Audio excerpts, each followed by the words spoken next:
Have you ever felt like rationality, pure and cold, doesn't quite capture the full picture of how we think? Sure, logic, data, and analysis are essential tools, but what if focusing on them alone blinds us to other ways of understanding the world, like emotion, imagination, and intuition? In today's video, I want to take you on a journey to explore those hidden layers of our own minds. This is part 3 of my series on the books that have shaped my critical thinking, and today we're diving into Hypersanity by the psychiatrist Dr. Neel Burton. Burton challenges the traditional emphasis on rationality as the ultimate guide to knowledge, and instead invites us to embrace the richness of the human mind in its entirety. By the end of this video, you'll not only understand why logic alone isn't enough, but also learn how to tap into the neglected parts of your psyche to think more fully, more creatively, and maybe even more wisely. This is what he means by hypersanity, a psychiatric term originally coined to describe the moments of insight gained from psychedelic and even schizophrenic experiences. And he thinks we can get there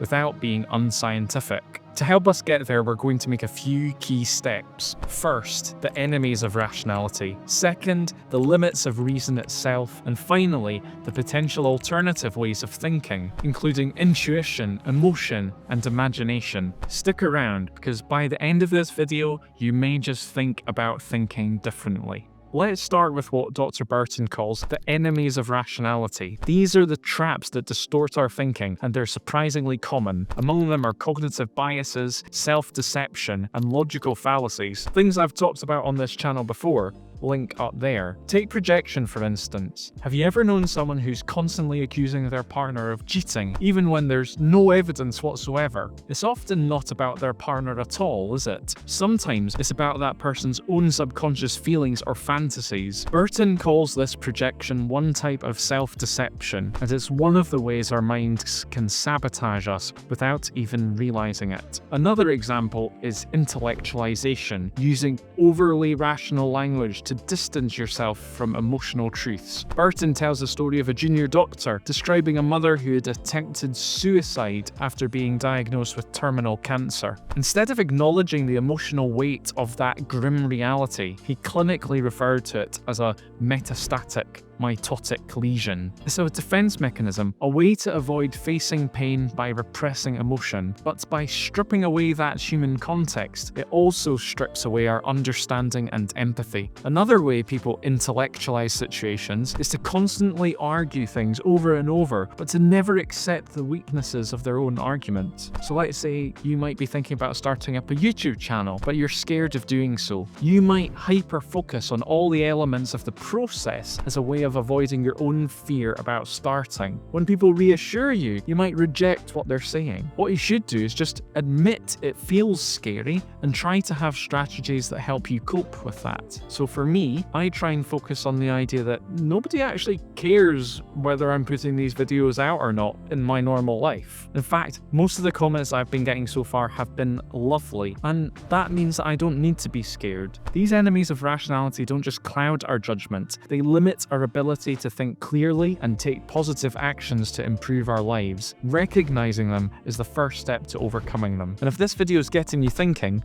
give it a like and subscribe for more explorations in the art of critical thinking. Even if we can dodge these traps, reason itself has limits. When we build our beliefs on inductive reasoning, assumptions that we've arrived at through experience and observations, those assumptions can be flawed. Even when we're correct, Burton also points out that reason can tie us up in knots. Think about philosophers arguing over abstract ideas that feel completely disconnected from reality, or politicians manipulating public opinion by the selective use of facts. Language also plays a surprising role in shaping our perception. Look at this bridge. How would you describe it? Burton cites research showing how linguistic differences influence our very sensory perception. For instance, in Spanish, the word for bridge, puente, is masculine, while in German, brücke, is feminine. As a result, he claims, Spanish speakers are more likely to describe bridges as strong and sturdy, while Germans describe them as beautiful and elegant. Another example, different shades of blue are processed faster at a cognitive level by Greeks and Russians, and this is thought to be related by the fact that Greek and Russian have two different words for light and dark blue compared with English. These findings are evidence supporting the Sapir-Whorf hypothesis, which suggests that the language we speak shapes the associations we make, often without us realizing it. These examples show something I find amazing, that the very fact I speak English gives my thinking blind spots that wouldn't be present in other languages.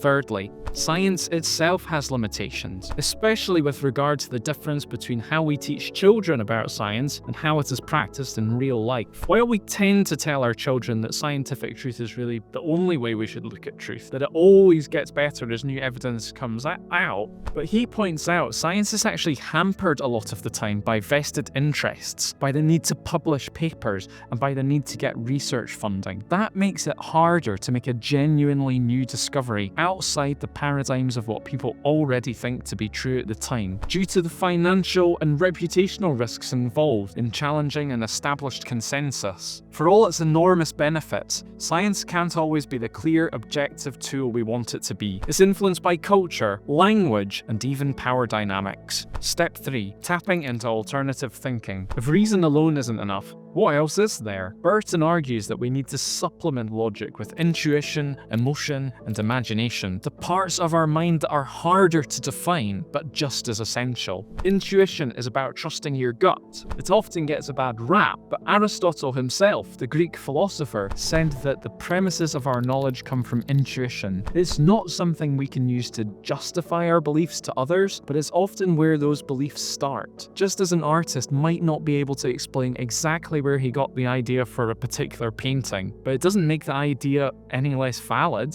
And then there's emotion. Our culture tends to separate emotion and reason, but neuroscience shows that they're deeply intertwined. People who have damage to the emotional centers of their brain often struggle making value decisions because they can't weigh the outcomes effectively. Emotions also serve as warning signals about situations we have registered at a subconscious level, only going away after that situation has been fully dealt with on a conscious level. Feeling sad or anxious then might not be something to avoid. It could be your brain telling you that there's something important you need to address. Negative emotions also have a social function. They signal to others that you need help. By learning to understand and work with these emotions, rather than suppressing them, we can make better decisions and build stronger connections. Finally, there's imagination. Burton argues that imagination is one of the most undervalued forms of thinking in our culture. It's what allows us to envision possibilities that don't yet exist. But here's the problem. Our education system often stifles imagination instead of cultivating it. Neel says himself, "I'm lucky to have received a decent education, but one thing it didn't do for me is cultivate my imagination. In fact, medical school in particular did everything it could to destroy it." That's something that definitely chimes with my experience of medical school as well. How many children are scolded for daydreaming and disincentivized from developing our own interests for the sake of exams, never getting encouraged to explore our creative potential? Most importantly, imagination, emotion, and intuition do not thrive under the stress of exams, work, and poverty. They thrive when we have space to think. Have you ever had that breakthrough idea while on a walk or just before falling asleep? That's your subconscious at work. In stark contrast to the working culture in working countries, where we obsess about extracting maximum productivity, Burton suggests we need to slow down, eliminate distractions, and give our minds freedom to wander. Studies have shown that REM sleep, otherwise known as dream sleep, is especially important for this reprocessing function of sleep. And it's also the most likely form of sleep to get interrupted by our alarms that we set every morning. So why don't we ask ourselves, how many new ideas, business models or insights could we come up with if we weren't strangling our subconscious minds with our obsession with productivity? Could we even be more productive if we were switching off more often? After all, many of the world's greatest discoveries started with someone daring to imagine something different. So what does this tell us about critical thinking, which is the focus of this series? Logic, as valuable as it is